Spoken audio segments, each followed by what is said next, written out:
말씀은 고린도전서 13장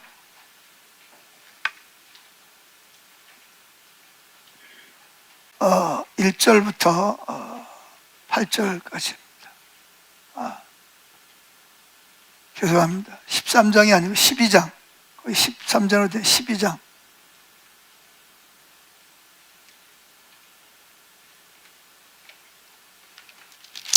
자, 읽지 않고 제가 지나가면서 성령의 은사에 대해서 오늘 살펴볼 건데요. 지난주에는 제가 성령의 열매, 성령을 따라가면, 성령이 충만하면 반드시 성령을 따라가는 삶에 반드시 열매가 맺힌다. 그것이 바로 갈라디아서 5장 22절에 있는 성령의 열매였다라는 말씀을 드렸고요. 그리고 지난주에 예고한 대로 오늘은 성령을 통해서 나타나는 그런 열매에 대해서 열매가 아니라 은사에 대해서 살펴보려고 합니다. 자, 이제 하나님의 교회 가운데서 이런 은사들이 이제 그 은사 중지론자들 또는 세대주의 이런 분들이 또 교회는 있고, 또 한쪽에는 은사를 또 추구하는 그래서 성령 받았다는 증거가 방언이다, 이렇게 또 지나치게 또 은사만을 쫓아가는 그런 분들이 또 있습니다. 그러다 보니까 안타까운 것은 그 미아리 꼭에 가면 제일 많은 게 뭔지 아세요? 가보신 분은 아시겠지만 제가 미아리에서 좀 있었는데, 거기 서울 이쪽으로 넘어오면 유명한 대학들이 거기 다 몰려 있고, 그런데 거기 또 제일 우리나라의 지성인들이 제일 많이 있는 그 대학 근처에 제일 많은 게 뭐냐? 이 점집입니다. 점집, 무당, 또 뭐 무슨 도사 하는 그런 분들이 참 많이 있어요. 무려 그분들의 그 손님들이 몇 명이나 될 것 같아요? 우리나라에서 회원이 800만 명쯤 된다고. 800만 명. 근데 그 중에는 점집 그 도사들이 전단지를 만들어서 뿌리는데 뭐라 그러냐? 기독교인 환영. 근데 그것만 하면 괜찮아. 그 밑에서 뭐라는지 알아요? 비밀 보장함. 이렇게 요맘때가 되면 구정이 이렇게 되고, 이제 새롭게 이제 구정이 지나가면 많은 분들이 올해 운세가 궁금한 거예요. 내가 잘 될지, 사업이 잘 될지, 더군다나 이제 선거철이잖아요. 내가 국회의원 선거에 나가면 한 자리 할지, 떨어질지 궁금한 거예요.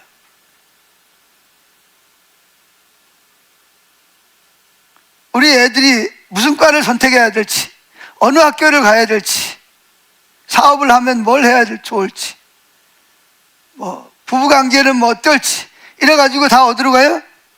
요맘때가 되면 지금도 그 문전성시를 이루고 있을 겁니다. 그런 집들은. 근데 거기 누구도 간다? 많은 기독교인들이 간다는 거예요.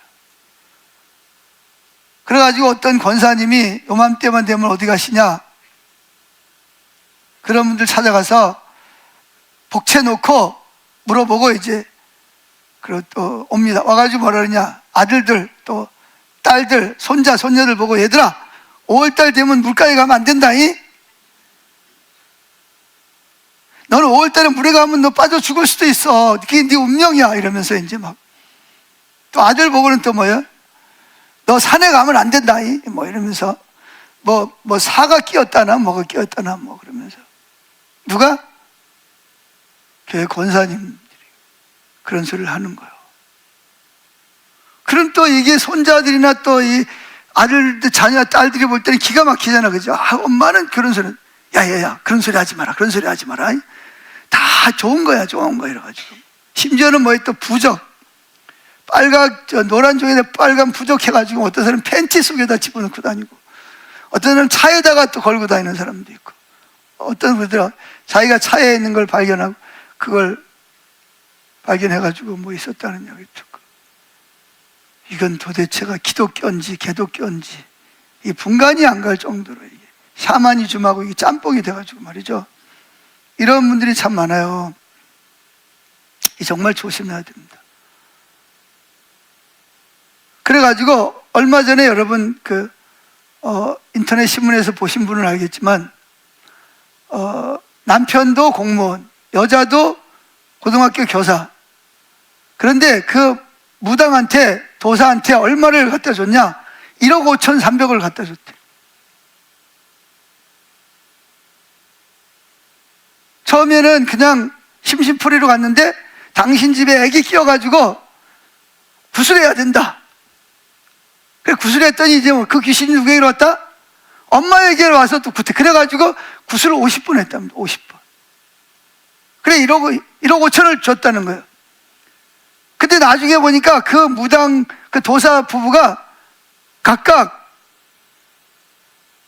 비싼 외제차를, 벤츠를 타고 다니는 걸 발견한 거예요. 눈이 들어가. 이분들은 돈 다 날릴 엄청인데. 그래가지고 뭐 계속 이러면 이래서 걱정이다. 아니면 딸이 죽는다. 뭐 한다 해가지고 계속 구슬해가지고 50번을 구슬했다는 거예요. 자기는 돈 벌어가지고 다 거기다가 줬는데 이 도사 부부는 이게 벤츠를 타고 다니니까 이게 돌아오고, 그래가지고 뭐 했냐? 사기죄로 고발을 한 거예요. 그래가지고 그 도사 부부가 사기죄로 걸려가지고 지금 교도소 들어가요. 이 실제로 일어난 일.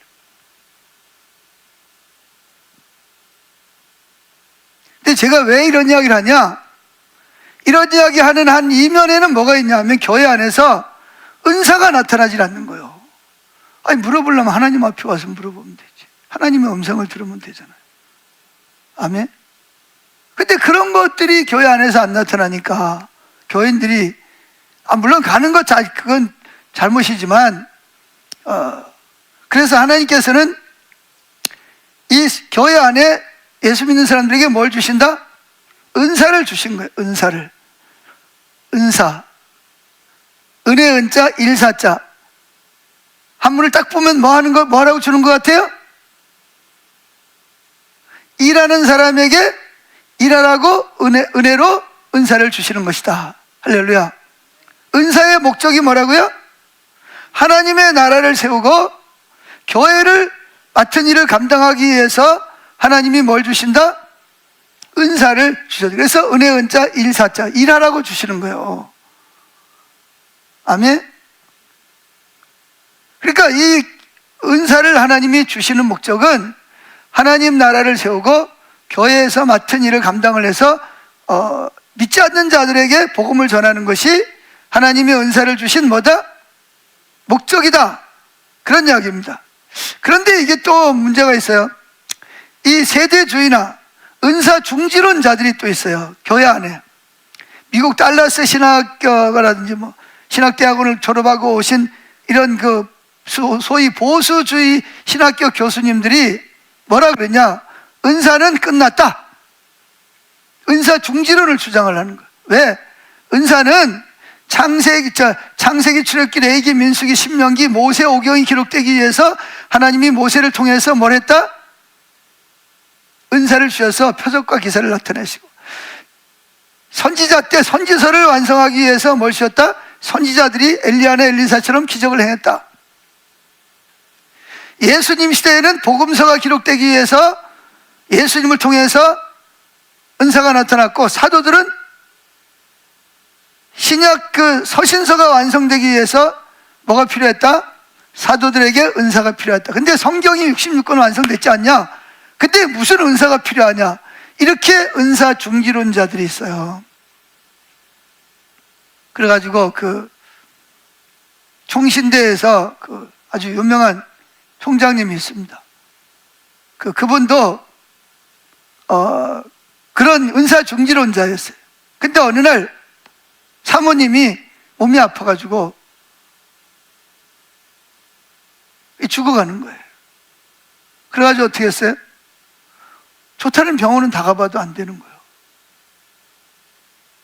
그때 이제 지푸라기도 잡는 식으로 뭐 했어요? 기도를 한번 받아보자. 그래가지고 가서 기도를 받았는데 어떻게 했어요? 나았어요, 또.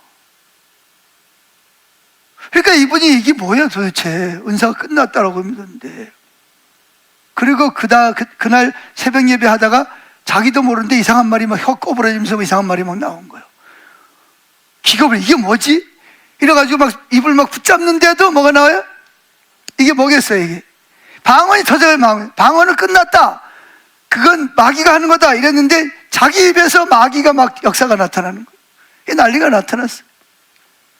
그래가지고 그랬는데, 그래서 성경을 다시 들여다보기 시작하는 거예요. 사도행전을 읽고 복음서를 읽고 또 뭐예요? 고린도전서를 읽고 읽다 보니까 이게 내가 뭐예요? 잘못 배웠구나. 그래가지고 그분한테 배운 제자들이 두 갈래로 나눠집니다. 그 전에는 뭐예요? 은사는 끝났다 이렇게 배웠고, 그 이후에 배운 사람은 그 다음날 가가지고 야, 은사 끝난 게 아니야. 이래가지고 이제 은사가 필요하다고 또 가르친 거예요. 그래서 이분의 제자들은 두 갈래로 나눠진답니다. 그분이 직접 본인이 하는 얘기예요.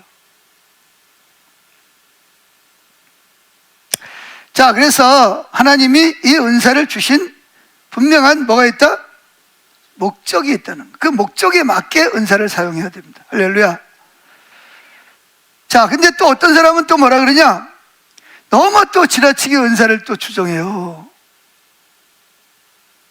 그래가지고 방언을 못 받으면 뭘 못 받았다? 성령을 못 받았다고 또 이런 소리를, 또 이상한 소리를 또 하고 다니는 거예요. 성경 어디에 방언 못 받으면, 성령 못 받았다 그런 데가 어디 있어요? 성령이 임하면 방언의 은사가 나타나긴 하지만 그 성경 전체를 보면 그게 또 잘못된 거예요. 오직 은사. 근데 문제는 은사를 추구하는 목적이 뭐예요? 하나님의 나라를 세우고 맡겨진 사역을 감당해서 잃어버린 영혼들을 주께로 돌아오고 그들을 잘 세우기 위한 목적이 아니라 자기를, 많은 사람들을 은사를 통해서 다른 사람을 조정하고 자기 수하에 두려고 하는 이런 그 잘못된 탐심으로 인한 은사를 추구하는 사람들도 실제적으로 있습니다. 그래서 은사가 나타나면 목에다 힘 딱 주고 나는 무슨 은사가 있으면 뭐 훈장처럼 달고 다니면서 그런 사람들도 있어요. 근데 여러분 아세요? 은사가 아무리 많이 나타나도 인격은 전혀 변하지 않습니다. 뭐가 안 변한다고요? 이렇게 많은 사람들이 은사가 많이 나타나니까 본인도 하나님하고 친밀한 줄 알아. 근데 여러분 그건 친밀한 게 아니에요. 은사는 성경 어디에 친밀한, 은사하고 친밀한 거하고 연결이 된 데가 어디 있어요? 없어요. 친밀함하고 뭐하고 연관이 있어요? 성령의 열매랑 연관이 있죠. 그래서 많은 사람들은 은사가 나타나면 저 사람이 하나님하고 친밀한 줄 알고 가서 머리 디밀고 예언받고 뭐 기도받고 그래요. 근데 나중에 보니까 이 사람이 돈꿔가고 안 주네, 사기치네. 야 이게 뭐냐 이거 막 머리가 막 복잡한 거예요. 자기는 이 사람이 은사가 많이 나타나서 뭐 한 줄 알았는데 영적으로 성숙하고 친밀한 줄 알았는데 나중에 보니까 사기꾼이야.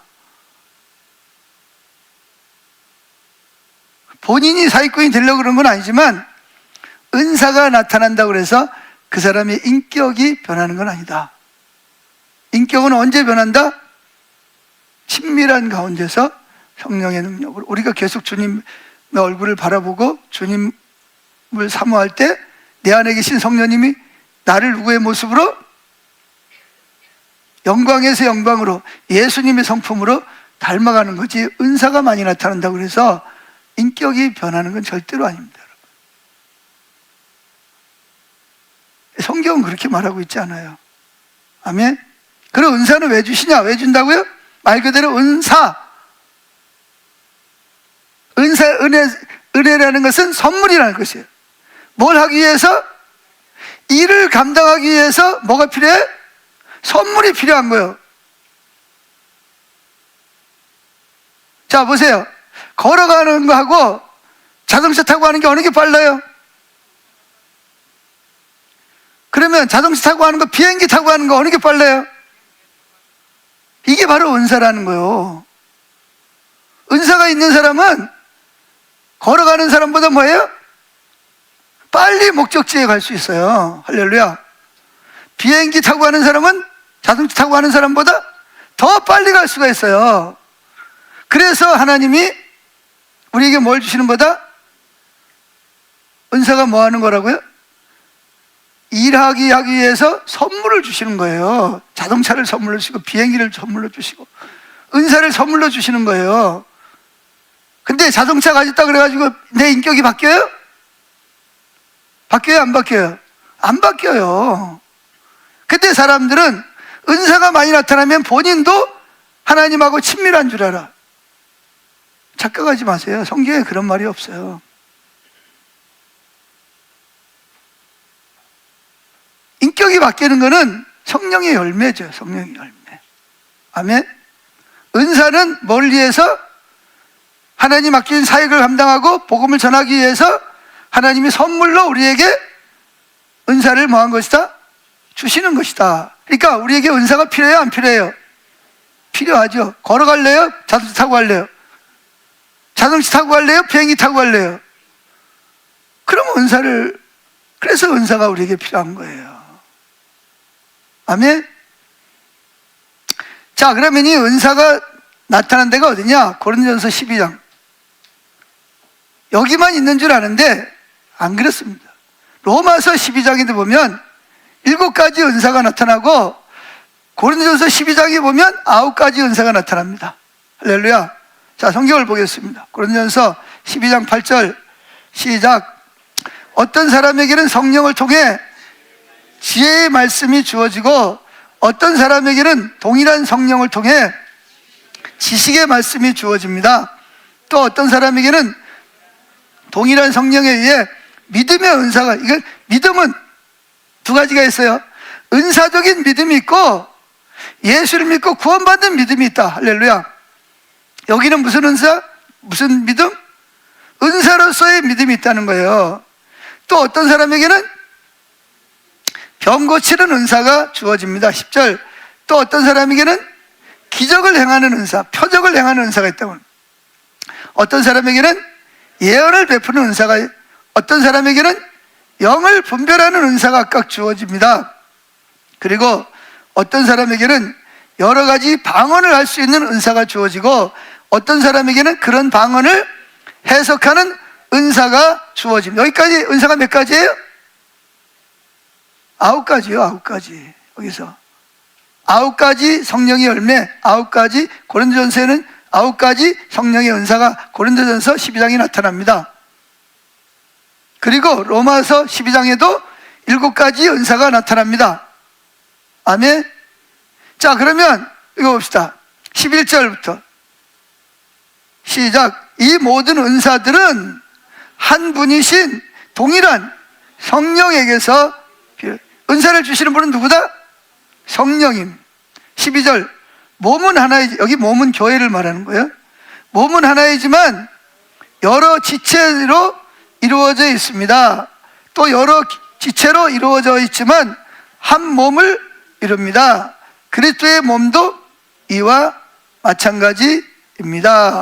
여기 보면 은사는 뭐냐?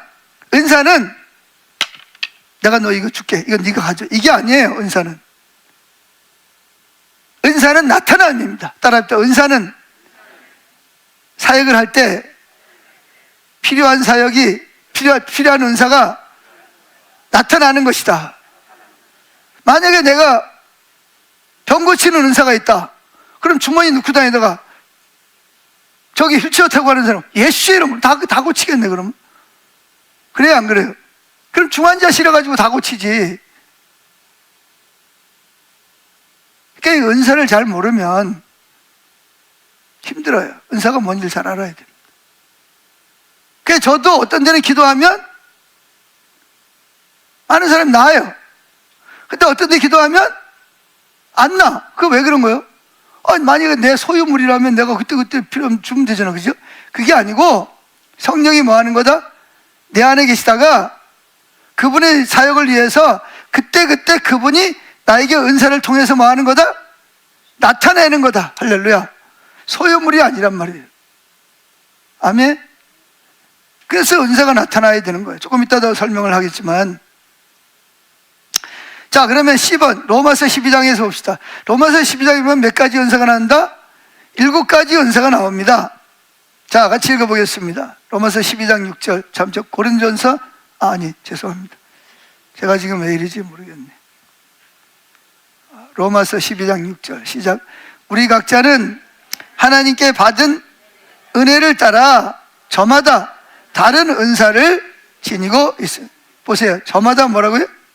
다른 은사를 지니고 있습니다. 가령 예언의 은사를 받은 사람은 자기 믿음의 정도에 맞게 예언을 해야 합니다. 교만해가지고 엉뚱한 소리 하면 안 된다는 거예요. 7절 두 번째 은사, 남을 섬기는 은사를 받았거든 섬기는 일에 힘써요. 자, 섬기는 걸 은사라고 봅니까? 안 합니까? 근데 성경은 뭐라고 했어요? 섬기는 것도 은사라고 줘. 왜? 잘 섬겨야 되니까. 친절하게 잘 섬겨야 되니까. 할렐루야.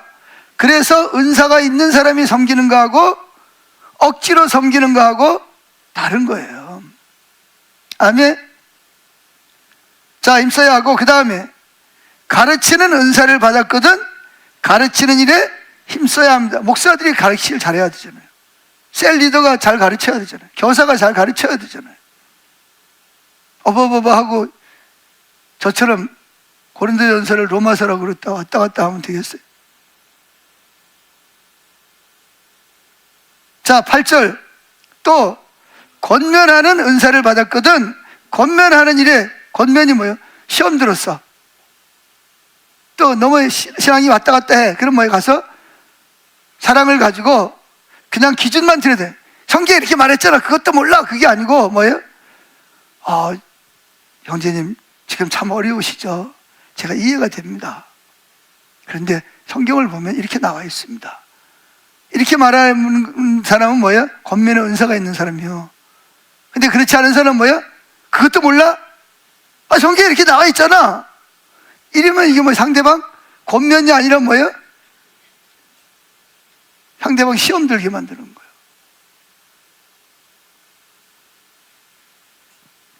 자, 그 다음에 그러니까 권면하는 것도 은사예요.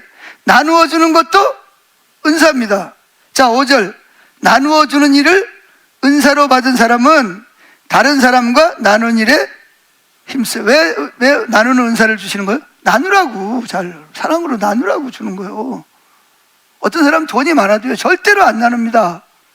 근데 어떤 사람은 지 먹을 거 반 쪼개가지고 나눠줘요. 그거 왜 그러냐? 그게 은사가 주어져서 그런 거예요. 참 별의별 은사도 다 있네, 그죠? 그 다음에 지도하고 이끄는 자질을 은사로 받은 사람은 지도자요 인도자로서 부지런히 일해야 합니다. 이건 뭐예요? 지도자, 리더십을 가진. 그리고 자선을 베푸는 일을 은사로 받은 사람은 기쁜 마음으로 그 일을 해야 합니다. 이렇게 7가지가 나옵니다. 근데 대부분이 많은 사람들은 은사 그러면 어디 것만 생각해요? 로마서 12장 8절의 이하의 말씀만 은사라고 생각을 해요. 그거 맞는 거예요? 틀리는 거예요? 땡이죠, 땡. 은사는 어디 나온다?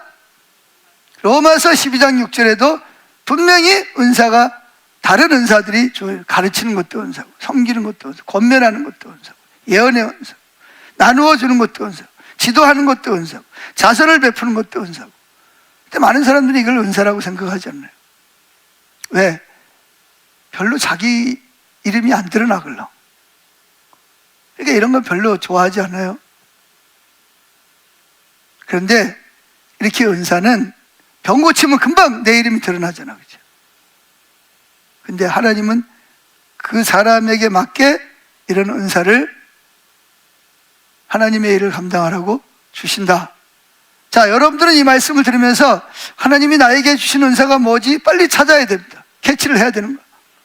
그리고 그 은사를 잘 활용해야, 성경에 보면 은사를 줬으니까 잘 활용하라고 준 거 아니에요, 그죠? 아멘? 나 이 은사 원래 원하지 않는데 묻었다가 가지고 오면 책망받는 거예요. 나는 너를 통해서 이 은사를 가지고 이 교회를 섬기겠다는 거예요. 하나님 나라를 세우겠다는 거예요. 할렐루야. 누가 주권자요? 성령님이 주권자요. 성령 하나님이. 아멘. 그러니까 여러분에게 주신 은사가 뭔지를 잘 찾아서 그걸 여기 있는 것처럼 잘 감당을 해야 됩니다. 그리고 은사는 한 가지만 주는 게 아니에요. 여러 개를 동시에 가지고 있을 수도 있습니다. 아멘. 그 사람이 하는 일이 많을수록 뭐가 더 필요해요? 은사가 더 많이 필요한 거예요. 근데 많은 일을 해야 되는데 안 하는 사람은 주었던 것도 다 뺏어가 버려. 돈도 마찬가지입니다, 여러분. 하나님 재물도 마찬가지요. 진짜 하나님 나라를 위해서 큰 일을 해야 되는 사람에게 뭘 주셔요? 부를 축복을 주셔야지. 그래야 그 사람이 큰 일을 하지. 근데 구두쇠처럼 전부 다 자기만을 위해서 쓰는데 돈 많이 주면 어떻게 해요? 그 무슨 의미가 있어요? 죄 짓게 만드는 거지. 그래서 여기서 말하는 이것만 은사가 아니에요. 사실은 부도 은사가 될 수 있고 재능도 은사가 될 수가 있어요. 아멘. 그것들은 다 뭐라고 주신 거라고요? 하나님의 나라와 교회를 섬기라고 하는 거예요. 안 믿는 사람에게 복음을 전해서 그들을 잘 양육해서 그리스도께로 인도하는. 그래서 이 은사의 목적은 뭐냐? 은사를 통해서 누구에게로? 그리스도께로, 예수 그리스도께로 인도하는 것이 은사에 주어진 목적이다. 이걸 분명하게 여러분들이 아시기를 축복합니다. 자, 그 두 번째, 예수님도 성령의 능력으로 공생애를 감당하셨습니다. 자, 예수님은 하나님이십니다. 그런데 태어나서 30살이 될 때까지는 은사가 나타났어요? 안 나타났어요? 왜 안 나타났죠? 그렇죠. 공생애를 일을 안 하니까. 일하는 게 뭐예요? 가족 먹여 살리고, 아멘. 집안을 세우는 일에는 잘했을지 몰라도, 그래서 목수잖아요. 예수님도 뭐 똑같이 목수했단 말이에요. 그때 목수라는 건 뭐 이렇게 집 짓는 것도 이제 돌을 다듬어 가지고 뭐 하는 거. 요셉이 빨리 이렇게 그럼 뭐라 그러지? 이렇게 남의 나라에 부역으로 끌려갔다가 빨리 죽었어요. 그래야 예수님이 소년 가장이 돼가지고 집안 식구를 먹여 살려야 된단 말이에요. 그러니까 그때는 아직 하나님의 사역을 공적으로 하지 않기 때문에 뭐가 주어지지 않았다? 이 은사가 주어지지 않았어요. 근데 언제 이게 주어졌어요? 이제 공생애를 시작하기 위해서 세례 요한에게 세례를 받고, 그리고 올라와서 기도할 때 하늘이 열리면서 비둘기 같은 성령이 임하면서, 그때부터 성령이 예수님을 몰아서 광야로 가서 40일 동안 금식하게 하시고, 그리고 자기 고향에 돌아와 가지고 말씀을 전하는데 거기에 누가 있었어요? 귀신 들린 사람이 있었단 말이에요. 귀신이 자기 정체가, 빛이 오면 어두움이 드러나요. 귀신이 드러나니까 예수님이 그 자리에서 귀신을 쫓아냈어요. 그랬더니 사람들이 놀라는 거예요. 저 예수 나랑 같이 목수 일했는데 저 언제부터 저런 일이 벌어지는 거야? 뭐 그냥 동네가 술렁술렁하기 시작한 거예요. 여러분 이걸 잘 아세요. 그 전에는 왜 그런 게 안 주어졌죠? 그거는 주님의 사역을 안 하니까. 근데 이제 공적으로 사역을 해야 돼요. 그러니까 뭐가 필요해요? 은사가 필요한 거예요. 할렐루야. 그래서 예수님에게도 그 은사가 나타난 거예요. 그래서 예수님은 성령의 능력을 따라서 뭐 했어요? 베드로 장모의 열병을 고치고, 귀신을 쫓아내고, 벙어리를 말하게 하고, 보지 못하는 사람을 보게 하고, 죽은 사람을 살리고, 앉은 매를 일으키고, 할렐루야. 문둥병자를 살리고, 이런 엄청난 많은 기적을 행하셨다는 거예요. 하루는 예수님이 요한복음의 2장에 보면, 요한복음에서는 그걸 첫 번째 표적이라고 말하는데, 공생애를 시작한 다음에 그 바나에서 혼인잔치가, 결혼식이 있었어요. 야, 요즘 젊은이들 참 결혼하기 힘들겠어. 결혼을 하려면 집은 고사하고 결혼식 비용이 5천만 원이라니까. 그래서 내가 정신 나간 놈들이다. 여기도 결혼한 사람도 있지만 교회에서 결혼하면 공짜로 해주는데 왜 5천만 원씩이나 들고 갔다가 그러니 닿냐 말이야. 너도 지금 그렇게 하려고 그랬었지. 그래서 돈 없다고 지금 안 가려는 거지 지금. 이게 문제란 말이에요. 이게 아니 뭐 예식장에 가서 뻑적지근하게 한다고 해서 행복해지는 거예요? 하나님이 집을 세우지 않으면 세우는 자의 수고가 헛되다. 아침부터 밤늦게까지 수고의 떡을 먹으면 헛되다. 할렐루야. 누가 세워야 돼요? 하나님이 세워야 기적이 세워지는 거예요. 왜 5천만 원씩이나 들어가지고 그런다냐고. 예? 아, 거기는 뭐 신혼여행까지 포함해서 5천만 원이래요. 드는 비용만. 우리 교회에서 하면 내가 공짜로 해주는데, 예? 내 주례비도 안 받고도 해줄 수 있어요, 내가. 예? 화장도 기독교 사람들은 싸게 해줘요. 드레스도 마찬가지고. 그리고 무슨 또 집이 있어야 또 결혼을 해. 어디 성경에 집이 있어야 결혼한다는 거 어디 있어? 옥현아, 성경대로 살아야지. 어디 집이 있어야 결혼하는데, 너들 집 있잖아. 내 집 없다고 결혼 못하는 청년들 여기도 있지. 에? 정신 차려야 돼, 다들. 때가 되면 해야지. 좋은 사람, 결혼해가지고 서로 상대방을 뭐예요? 싸우고 지지고 볶고 하면서 뭐가 돼요? 다듬어줘야지. 언제 다듬어줘? 언제? 결혼해야 다듬어지지. 왜 아멘들 안 해요? 혼자 있어봐야 누가 다듬나? 결혼해야 뭐예요? 서로 싸우고 지지고 볶고 하면서, 그러면서 깎이고 새롭게 세워지는 거지. 왜 아멘들 안 하셔? 그렇잖아요. 근데 젊은이들은 그냥 한꺼번에 깎이지 않고 잘 될 줄로 믿어. 차라리 그냥 하나님 나라 가요. 그냥 하나님 나라 가면 편하지. 뭐 다룰 필요도 없고.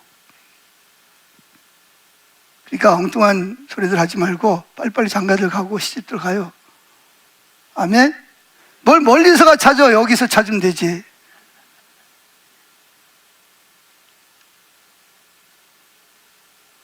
자, 혼인잔치 하다가 이야기한 거요. 할렐루야. 성경대로 살아야지. 그런데 결혼을 했는데 문제는 뭐냐? 아마 계산을 잘못한 거예요. 그때는 지금처럼 와인을 어디가 사올 수 있는 데가 아니고, 결혼식이 있으면 그만큼 포도주를 담아야 돼. 근데 포도주가 떨어졌어. 이거 어떻게 해요? 손님은 계속 몰려오는데. 난리가 났잖아요. 그러니까 그때 누구도 초청을 받았어요? 예수님의 어머니 마리아와 아마 친척이었던 것 같아요. 예수님과 제이도 초청을 받았습니다. 그래가지고 갔어요. 근데 이 어머니 마리아가 가만히 보니까 포도주가 떨어졌어. 난감하잖아요. 포도주라는 것은 이게 뭐 아무리 과학이 발달해도 이게 만들어지는 게 아니에요. 이게 봄에 포도나무를 심고 열매를 따가지고 그걸 가지고 와인을 만들어야 되는 거예요. 그러니까 이게 뭐 죽었다 깨라도 할 수가 없는 거예요. 돈이 많다고 되는 것도 아니고 권력이 있다고 되는 것도 아니고. 이건 하나님이 하셔야 되는 일이요. 그런데 어머니가 고민하다가 누굴 찾아오죠? 아들 예수님을 찾아와서 지금 이 집에 포도주가 떨어졌습니다. 그랬더니 예수님께서 그게 나하고 무슨 상관이 있습니까? 난 아직 때가 안 됐습니다. 뭐 때가 안 됐다는 거예요? 공생에 그런 일을 할 때가 안 됐다는 거예요. 그런데 그 어머니는 그럼에도 불구하고 하인들을 불러가지고 저 예수라는 분이 뭐 하는 대로 무슨 일을 시키든지 그대로 해라, 그런 거예요. 그래 아니나 다를까 예수님이 하인들을 불러가지고 뭐라 그래요? 그 항아리에다가 뭘 버라? 그때는 이게 물을 길러가지고 했잖아, 그죠? 물을 길어다가 항아리에다 채워라. 그래서 이상하네. 왜 물을 채우라는 거야? 뭐 해가지고 물을 벗어. 거기까지는 괜찮았어. 근데 문제는 뭐예요? 이제 떠다가 포도주로 떠다가 주라는 거예요. 여러분 같으면 어떻게 하겠어요? 여보시오, 예수씨, 당신 정신이 있어 없어? 지금 포도주가 떨어졌다는데 뭐 맹물을 갖다 주라는 거예요. 그럴만 하잖아, 그죠? 그런데 하인들은 누가 시키는 대로, 예수님의 어머니가 말한 대로 무슨 일을 하든지 그대로 그냥 순종해라. 그래가지고 뭐예요? 물을 뜰 때 분명히 뭐였어요? 물이었을 거 아니에요. 그거를 가져다가 누구에게? 연회장이가 갔다니까 연회장이 포도주 떨었더니 그래 맛을 봐. 그랬더니 이게 맛이 지금까지 먹은 것보다 최상의 포도주가 돼. 그래가지고 얼마나 좋은지 신랑을 불러가지고, 일반 사람들은 처음엔 좋은 거 주고 취한 다음에는 쓸모없는 가치 없는 걸 주는데, 당신은 처음에도 좋은 걸 줬는데 더 좋은 거를 이제 가지고 오냐고. 그러니까 이게 아무도 모르는 거예요. 그게 뭔 줄? 원래 맹물이었다는 걸 모르고. 근데 누구면 알더라? 물떠온 하인들은 아는 거예요. 이 하나님 말씀, 하나님께서는 때때로 가끔씩 가다가 말도 안 되는 걸 말씀하실 때가 있어. 아브라함에게는 뭐 해라? 100살에 난 아들을 모리아 산에 가서 바치라. 그게 말이 됩니까? 무슨 하나님 뭐 식인종이요? 근데 그게 왜 그래? 아브라함을 테스트하기 위해서 그러죠. 그런가 하면 오병이어의 기적을 일으킬 때도 수많은 사람이 왔어요. 뭐 병도 고치고 예수님 말씀 듣고 자녀들 기도도 받으려고 하는데, 그런데 이게 며칠이 지나다 보니까 이제 돌아갈 때가 되니까 사람들 다 굶었어요. 그냥 돌려보내면 쓰러질 것 같아. 그래서 예수님께서 이들을 먹이시려고 누굴 부르죠? 제자 중에서 12명이 제일 머리 좋은 사람이 누군지 아세요? 빌립입니다. 빌립을 불렀어요. 야, 빌립 일로 와봐. 예, 주님. 이 사람들을 그냥 보내면 안 될 것 같으니까 빵을 좀 먹여야 되겠다. 네가 빵을 좀 사와라. 그랬더니 머리 좋은 이 계산기가 뭐라겠어요? 다다다다닥 계산해 보니까 조금씩 한 입씩만 줘도 200데나리온의 돈이 필요하고, 자기 가진 돈이 그렇게 안 된다는 거예요. 없다는 거예요. 그리고 돈이 있은들 어디 가서 갑자기 빵을 사다가 먹이냐. 여기 광야인데. 그러니까 주님 무슨 얘기 하는 거예요? 말도 안 되는 소리 하지 말라는 거예요. 근데 거기 보면 예수님은 이미 본인이 어떻게 이들을 먹일 것을 아시고 계셨던 거예요. 빌립을 시험하신 거예요. 할렐루야. 하나님께서 우리에게 때때로 말도 안 되는 말을 하라고 할 때가 있어요. 근데 우리는 뭐예요? 이성적이잖아요. 합리적이잖아. 다 계산해보고 이거는 스스로가 결정하는, 자기가 하나님이야. 이건 안 돼. 이건 돼. 이건 말도 안 돼. 자기가 다 결정하는 거예요. 여러분 그러죠? 대부분이 그러잖아요. 그러니까 누굴 경험을 못해? 하나님을 경험을 못하는 거예요.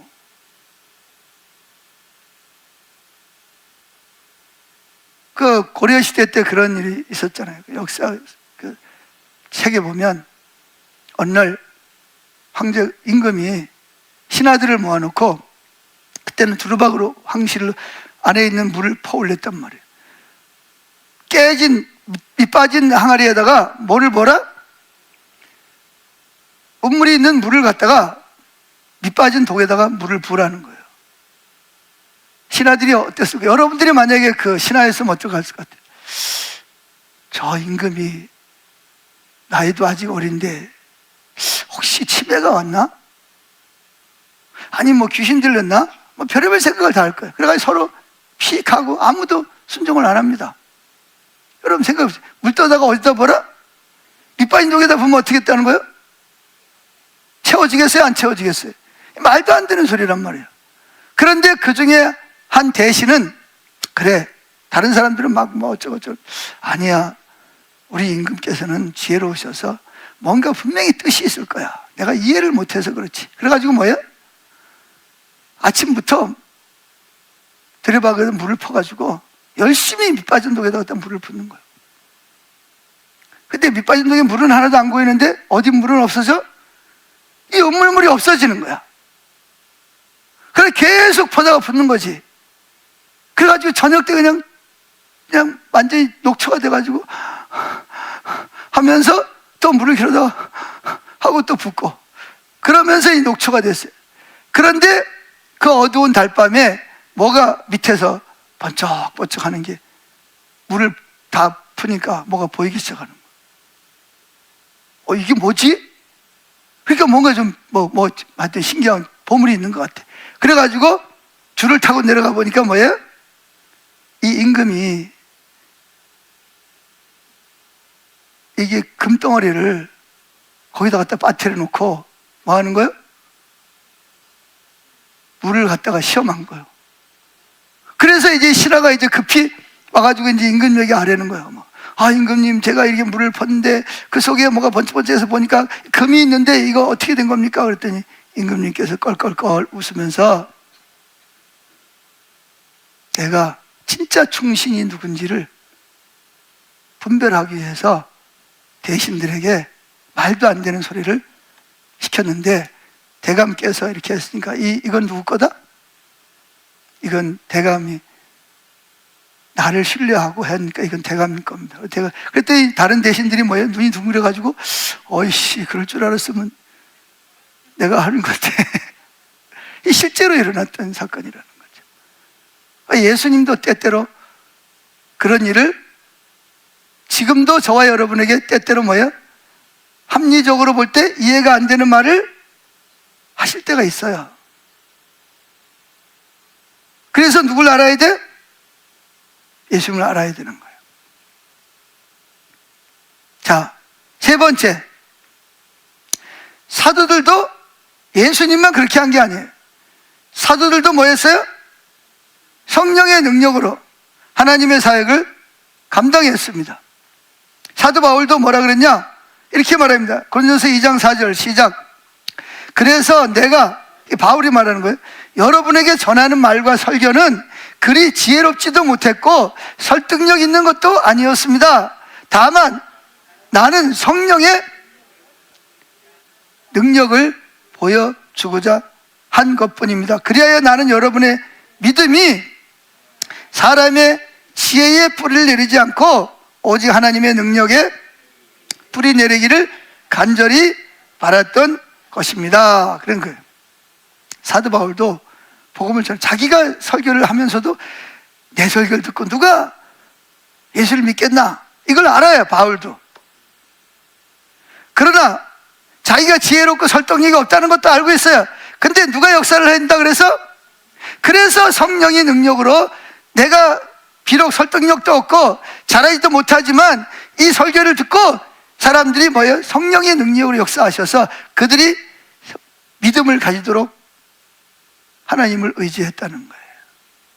아멘. 그런가 하면 마가의 학교에 처음 성령이 임했을 때 무식한 베드로가 뭐 했어요? 설교를 하잖아요. 베드로가 설교를 하면 얼마나 잘했겠어요. 무식한데. 그런데 그들을 통해서 뭐가 나타났어요? 성령이 임하니까 약 17개국에서 온 사람들이 다 자기 나라 언어로 제자들이 말하는 게 들린 거예요. 그러니까 이게 놀라운 거죠. 기가 막힌 거. 어떻게 이런 일이 벌어지냐. 저 사람들 그런 언어, 우리나라 와보지도 않고 언어를 배운 적도 없다는 걸 알고 있는데, 그래가지고 그런데 베드로가 일어나서 다윗 이야기를 하면서 요엘 선지자가 성령을 부어주시면 너희 자녀들은 장래일을 예언을 할 것이고 젊은이들은 환상을 보고 늙은이들은 꿈을 꾸리라, 이렇게 말씀하신 그것이 뭐였다? 실제로 이루어진 것이다. 그 이야기를 듣고 그날 예수를 믿고 자신의 삶을 드린 사람이 몇 명? 3,000명이. 자, 사도행전 2장 41절 시작. 이날 베드로의 말을 받아들인 사람들은 모두 침례를 받았는데 그 수가 무려 3,000명이나. 누가 하신 거예요? 베드로가 한 거예요? 성령이 하신 거예요? 근데 성령이 어떻게 역사하신 거예요? 그들로 말미암아 거짓말 같은 기적적으로 무식한 갈릴리 사람들이 이렇게 여러 나라 언어로 들리도록 말을 한 것이 그들에게 마음을 열게 하는 놀라운 계기가 됐다는 것입니다. 할렐루야. 자, 10번에 보면 정말 거짓말 같은 기적이 일어나죠. 하루는 베드로와 요한이 성전에 기도하러 갑니다. 시간을 하루에 3번씩 정해놓고 기도하러 가는데 늘 드나들었던 문이에요. 근데 그 문으로 기도하러 들어가는데 그 앞에는 항상 누가 있죠? 태어나면서부터 안진뱅이가 돼서 한 번도 걸어본 적이 없는, 근데 나이가 몇 살이냐? 40년 동안 하는 거예요. 근데 그 안진뱅이가 앉아서 뭐 하겠어요? 성전에 기도하러 들어가는 사람 보고 구걸을 하는 거예요. 그래서 구걸을 하고 있는데 그 자리는 누구도 지나간 자리냐? 예수님도 지나간 자리입니다. 그때 그날따라 베드로와 요한이 하루에 3번씩 갔으니까 늘 드나들던 자리잖아요. 그리로 지나가는데 갑자기 성령이 역사하신 거예요. 성령이 나타나신 거예요. 그래가지고 베드로와 요한이 뭐라 그러죠? 한 푼 주십시오 그랬더니 내게 은과 금은 내게 없거니와 내게 있는 것으로 내게 주노니 곧 나사렛 예수의 이름으로 일어나 걸으라. 그러면서 어떻게 했어요? 아니 만약 나사렛 이름으로 걸으라 그런데 안 일어나면 어떡할 거예요? 네? 얼마나 망신이세요. 근데 뭐가 있는 거예요? 성령이 믿음을 주시는 거예요. 할렐루야. 확신을 주시는 거예요. 내가 이렇게 하면 이 사람이 뭐 할 거다? 일어날 것을 믿는 거예요. 그랬더니 진짜 뭐예요? 발과 발목에 힘을 얻어가지고 한 번도 걸어본 적이 없는 사람이 막 생각을 했어요. 여러분이 만약에 40년 동안 안진병이었는데 구걸했는데 낫다고 생각을 했어요. 얼마나 신나게 했습니까? 막 춤을 추고 막 하나님을 찬양하고 높여드리고 영광을 돌리고 난리가 났어요. 자, 그런데 그 일로 인해 가지고 베드로와 요한은 어떻게 했어요? 시기가 가득한 제사장들과 바리새인들과 서기관들에 의해서 뭐예요? 구금을 당하죠. 다시는 뭐 하지 마라? 내가 예수 이름으로 전하지도 말고 기적을 행하지도 말라는데 왜 당신 계속하냐? 그랬더니 뭐라 그래요? 우리가 하나님 앞에서 당신 말 듣는 거, 하나님 말씀 어느 것이 옳으냐? 그러면서 담대하게 말하니까, 그리고 실제로 안진뱅에 일어난 사람이 옆에 증인으로 있으니까 할 말이 없어.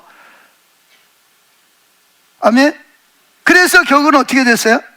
그래가지고 풀려나지. 그래가지고 나가지고 또 베드로가 또 막 설교를 합니다. 그랬더니 그날 그 기적을 보고 말씀을 듣고 회개한 사람이 몇 명? 5,000명이나 되었다. 자, 사도행전 4장 4절 봅시다. 시작. 말씀을 들은 사람 중에 믿는 자가 많으니 남자의 수가 약 5,000이나 되었더라. 다른 이로서는 구원받을 수 없나니 천하 사람 중에 구원받을 만한 다른 이름을 우리에게 주신 일이 없음이라 하더라. 보세요. 아니 그럼 왜 예수님 때는 왜 안 고친 거예요? 왜 베드로가 요한이 다른 때에 지나갈 때는 왜 안 고친 거예요? 누구 마음이요? 성령 하나님 마음이지. 성령 하나님 때가 돼서 역사하는 거예요. 그래서 이 은사는, 이 안진뱅이를 일으키는 은사는 베드로와 요한이 소유하고 있는 것이 아니라 그때 뭐 한다? 하나님의 때에 성령이 누굴 통해서? 저와 여러분을 통해서 나타내. 그럼 우리는 그때 뭐 해야 돼? 믿음으로 친밀한 교회를 통해서 순종하는 게 중요하다는 거예요. 할렐루야.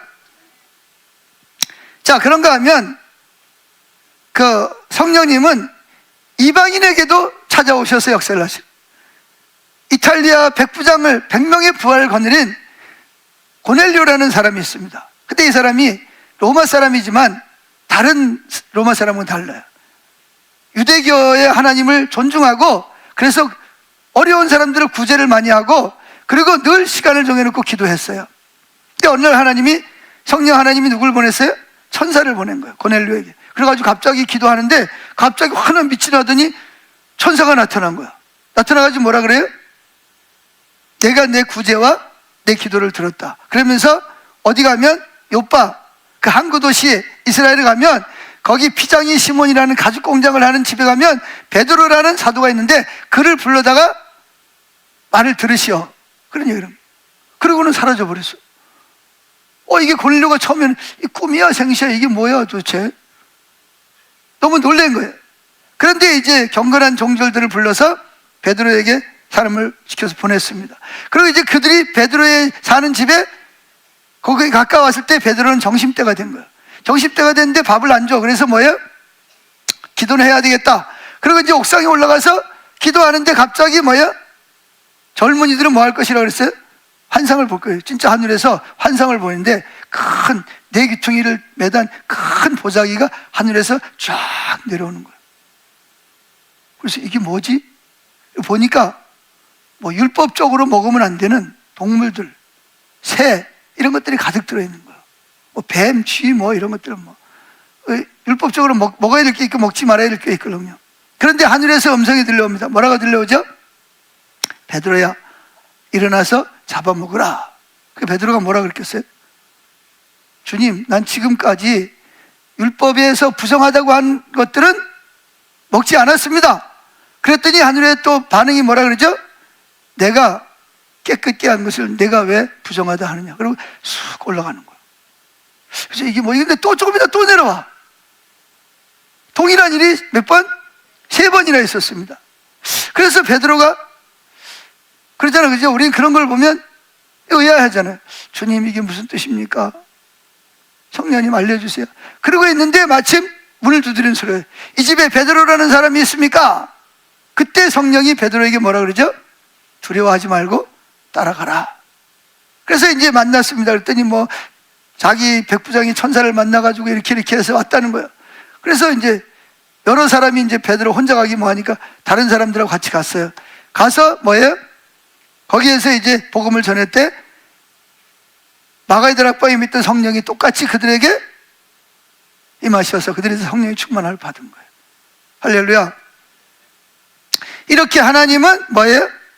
실제적으로 하나님께서는 일하고 계신다는 거예요. 성령님께서. 그래서 최초로 이방인들에게 뭐가 증거된 거예요? 복음이 증거되는 역사가 일어나게 되는 것입니다. 할렐루야.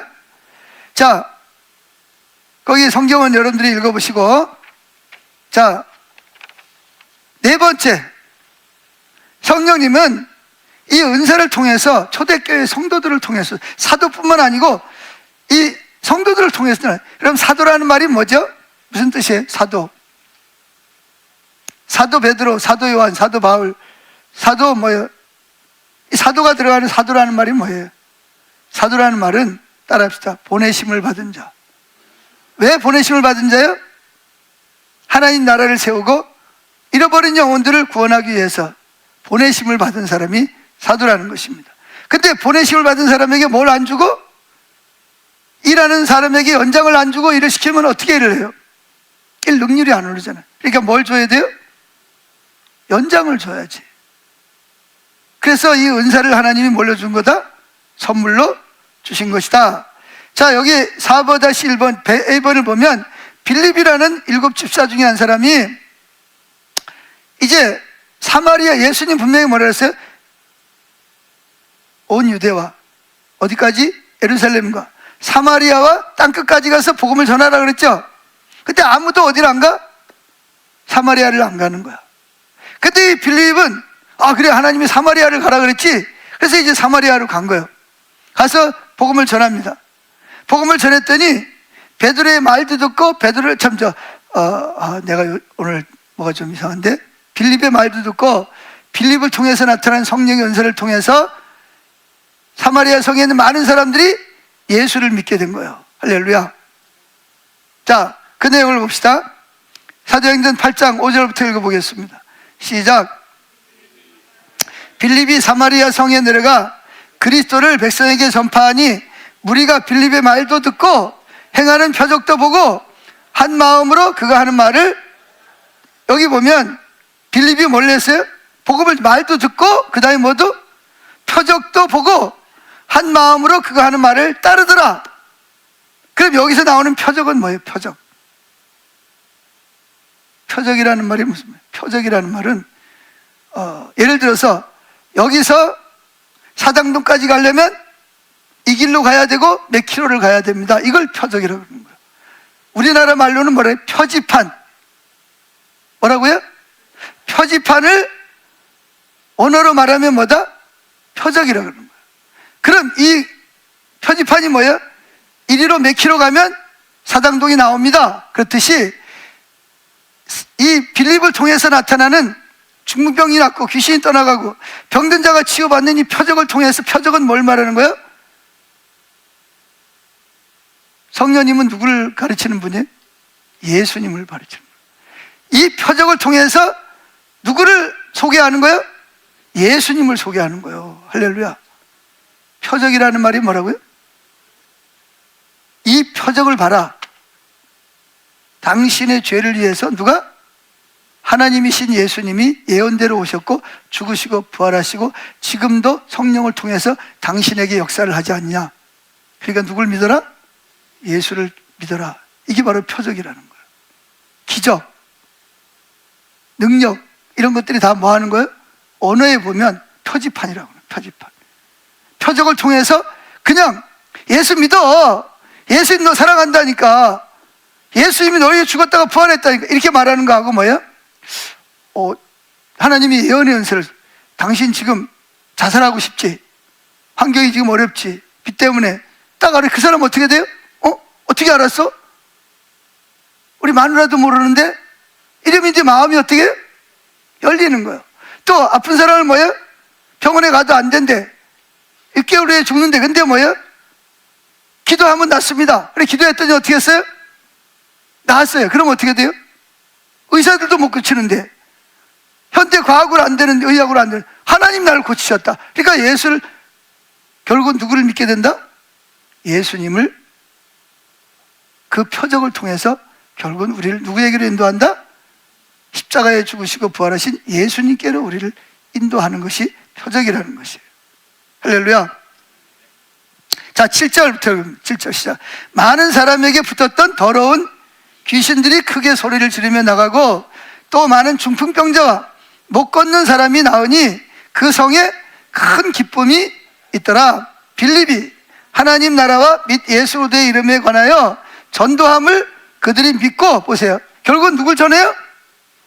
예수님을 전하는 거예요. 근데 이게 은사를 추구하는 사람들은요, 예수님을 잘 안 전해요. 이 문제란 말이죠. 결국은 표적, 은사는 누굴 나타내는 것이다? 예수님께로 우리를 인도하는 역할을 하는 것이 은사의 목적이라는 것이에요. 아멘. 그래서 보세요, 12절, 빌립이 하나님 나라와 및 예수 그리스도의 이름에 관하여 전도함을 그들이 믿고 남녀가 다 침례를 받으니 시몬도 침례를 받은 후에 전심으로 빌립을 따라다니며 그 나타나는 표적과 큰 능력을 보고, 여기 시몬은 마술사입니다. 마술사, 사람 속이는. 근데 보니까 빌립이 하는 걸 보니까 진짜 그걸로, 진짜 하나님의 역사하는 걸, 그러니까 예수를 믿게 되는 거예요. 심지어 이 빌립에게 나타난 성령의 역사를 보면, 먼 나라 에티오피아에서 간다게 여왕의 국고를, 재산을 맡고 있는 내시가 이 예루살렘에 뭐하러 왔다가? 제사 드리러 왔다가 끝나고 자기 나라로 돌아갑니다. 그때 광야를 막 지나고, 근데 하나님께서 누구에게? 이 사마리아 성에 있는 빌립에게 나타나서 뭐라 그래요? 너 빨리 어디로 가라? 광야로 가라. 아니, 광야, 사람도 없는데 왜 광야로 가라? 때로 하나님 참 이해가 안 될 때가 있어요. 그런데 빌립은 어떻게 했어요?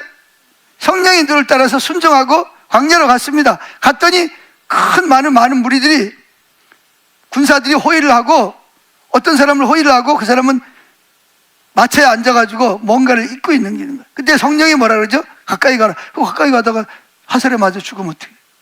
총에 오늘날 말 총에 맞아 죽으면 어떡해?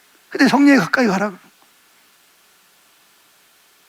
참, 이게 예수 믿는 게 때로는 쉽지 않을 때가 있어요. 이해가 안 되는 경우가 많거든요. 그런데 빌립은 어떻게 했어요? 하나님 뭐 뜻이겠지? 가까이 갔어요. 가까이 가니까 당장 누구야? 아무 이렇게 그죠? 그래가지고 결국은 뭐야? 둘이 이제 그 사람이 의자에 앉으라고. 그래서 성경을 읽는데 어디 읽고 있냐? 이사야 53장. 그가 찔림은 우리 허물을 일하며 그가 상으로 우리가 나음을 입었고 그가 채찍에 맞음으로 우리가 나음을 입었다. 이런 성경 구절을 53장 예수님에 대한 내용을 읽고 있는 거예요. 그래서 빌립 집사가 묻습니다. 당신 그게 무슨 말인지 아냐? 그랬더니 가르쳐 주는 사람이 없는데 어떻게 해? 그냥 있는 거지. 그래가지고 빌립이 뭐예요? 그분이 바로 이사야 선지자가 말한 예언한 내용이 바로 예수님이다. 그래서 예수님이 얼마 전에 오셨다가 이렇게 우리 죄를 십자가에 죽고 부활하셔서 하늘로 승천하시고 지금 성령으로 우리와 함께 하신다. 그 말을 듣고 어떻게 해요? 물이 있는 곳에 내려가지고 예수님을 영접하고 세례를 받은 거예요. 그리고 뭐하고? 내시는 자기 나라로 돌아가고 빌립은 어떻게 될까요? 순간이동을 합니다. 순간이동이라는 말이 무슨 말인지 아세요? 축지법을 쓰는 게 아니라 여기 있던 사람이 갑자기 뭐예요? 육체로, 살아있는 채로 그냥 다른 지역으로 옮기는 걸 순간이동이라고 해요. 지금도 여러분 미국에 가면 순간이동을 하는 사람이 있어요. 실제적으로 집회하는 그런 분이 있어요. 그래서 이 빌립도 순간이동을 해가지고 다른 지역으로 갑니다. 자, 어디 있냐? 사도행전 8장 26절 시작. 주의 사자가 빌립에게 말하여 이르되 일어나서 남쪽으로 향하여 예루살렘으로 에서 가세로 내려가는 길까지 가라 하니 그 길은 광야라. 지금 뭐가 들리는 거예요? 뭐가 들리는 거예요? 빌립에게 성령의 음성이 들리는 거예요. 친밀함을 통해서. 그래서 광야로 갑니다. 27절 일어나 가보니 에디오피아 사람 곧 에디오피아 간다게의 모든 국고를 맡은 관리인 네시가 예배하러 예루살렘에 왔다가 돌아가는데 수레를 타고 선지자 이사야가 글을 읽더라. 성령이 빌립도로 이르되 이 수레로 가까이 나아가라 하시거늘 빌립이 달려가서 선지자 이사야의 글 읽는 것을 듣고 말하되 읽는 것을 깨닫냐? 대답하되 지도해 주는 사람이 없으니 어찌 깨달을 수 있냐 하고 빌립을 청하여 수레에 올라같이 앉으라 하니라. 이것도 기적이잖아, 그죠? 어떻게 처음 보는 사람을 수레에 앉냐고요? 성령이 역사를 하니까. 34절 그 네시가 빌립에게 말하되 청컨대 내가 묻노니 선지자가 이 말한 것이 누구를 가리킴이냐? 자기를 가리킴이냐? 타인을 가리킴이냐? 빌립이 입을 열어 이 글에서 시작하여 결국 또 누굴 가르쳐요? 예수를 가르쳐 복음을 전하니 길 가다가 물이 있는 곳에 이르러 그 네시가 말하되 보라 물이 있으니 내가 침례를 받음에 무슨 거리낌이 있느냐? 둘이 이에 명하여 수레를 멈추고 빌립과 네시가 둘 다 물에 내려가 빌립이 침례를 베풀고 둘이 물에서 올라올새 주의 영이 빌립을 이끌어간지라. 어디로 이끌어갔다는 거예요? 네시는 기쁘게 길을 가므로 그를 다시 못하더라. 40절에 보면 이렇게 했어요. 빌립은 아소도에 나타나 여러 성을 지나 복음을 전하고 가이사라까지 이르렀다 이렇게 말하고 있습니다. 그러니까 성령이 급하니까 순간 이동을 시키는 거예요. 빨리빨리 복음을 전해야 되니까. 할렐루야. 근데 결국은 성령은 역할이 뭐라고요? 은사를 통해서 우리를 누구에게로?